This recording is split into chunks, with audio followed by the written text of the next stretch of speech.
Panginoon. At sumairin. Ang mabuting balita ng Panginoon ayon kay San Juan. Papuri sa iyo, Panginoon. Noong panahong iyon, sinabi ni Jesus sa kaniyang mga alagad, "Marami pa akong sasabihin sa inyo, ngunit hindi pa ninyo kayang unawain ngayon. Pagdating ng Espiritu ng katotohanan, tutulungan niya kayo upang maunawaan ninyo ang buong katotohanan, sapagkat magsasalita siya hindi sa ganang kaniyang sarili. Sasabihin niya sa inyo ang kaniyang narinig at ipapahayag ang mga bagay na darating. Paparangalan niya ako, sapagkat sa akin nagmumula ang ipapahayag niya sa inyo. Ang lahat ng sa Ama ay akin, kaya ko sinasabing sa akin magmumula ang ipahayag niya sa inyo." Ang mabuting balita ng Panginoon. Pinupuri ka namin, Panginoong Hesukristo. Magsiupo po ang lahat. Magandang umaga po sa inyong lahat, mga kapatid kay Kristo. Sa lahat po ng ating mga taga-subaybay sa iba't ibang online platforms at sa lahat ng ating mga kadiboto sa iba't ibang panig ng Pilipinas at maging sa buong mundo kung saan tayo ay naaabot ngayon ng ating live streaming. Mapayapang umaga din po sa inyong lahat. Purihin at dakilain natin ang ating Panginoon, ang mahal na poong Jesus Nazareno. Mga kapatid kay Kristo at mga kadiboto, malugod po namin kayong tinatanggap sa Basilica Minor at Pambansang Dambana ni Jesus Nazareno. Ang banal na Espiritu po ay isinugo ng Diyos Ama at ng Diyos Anak upang akayin tayong lahat sa katotohanan. Sa pamamagitan ng Espiritu, mauunawaan natin ang mga itinuro at ipinangaral ni Jesus Nazareno. Tingnan ninyo at pagmasdang mabuti, mga kapatid, ang banal na Espiritu ang magtuturo sa atin upang maunawaan natin ang lahat ng itinuro at ipinahayag ni Jesus. Kaya nga sa ating ebanghelyo, maliwanag na ipinaliwanag ni Jesus. Pagdating ng Espiritu ng katotohanan, tutulungan niya kayo upang maunawaan ang buong katotohanan, sapagkat magsasalita siya hindi ganang sa sarili niya. Sasabihin niya ang lahat ng kaniyang narinig at ipapahayag ang mga bagay na darating.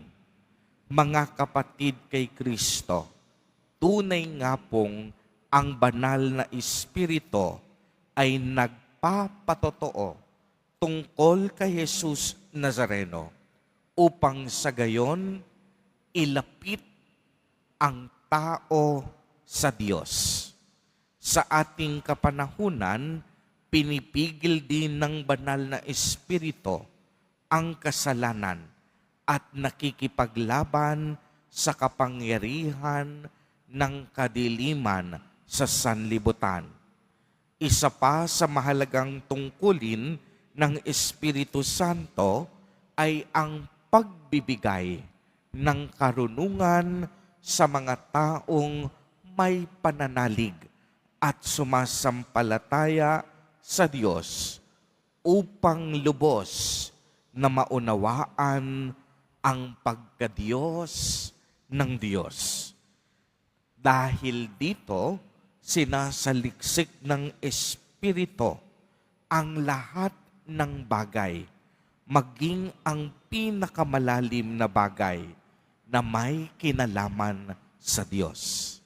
Uulitin ko po, isa sa tungkulin ng Espiritu Santo ay sinasaliksik niya ang lahat ng bagay, maging ang pinakamalalim na bagay na may kinalaman sa ating Diyos. Ayon nga sa sulat ni Apostol San Pablo sa mga taga-Korinto, walang nakakaalam sa iniisip ng tao maliban sa kaniyang sariling espiritu. Gayon din naman, walang nakakaalam sa mga iniisip ng Diyos maliban sa espiritu ng Diyos.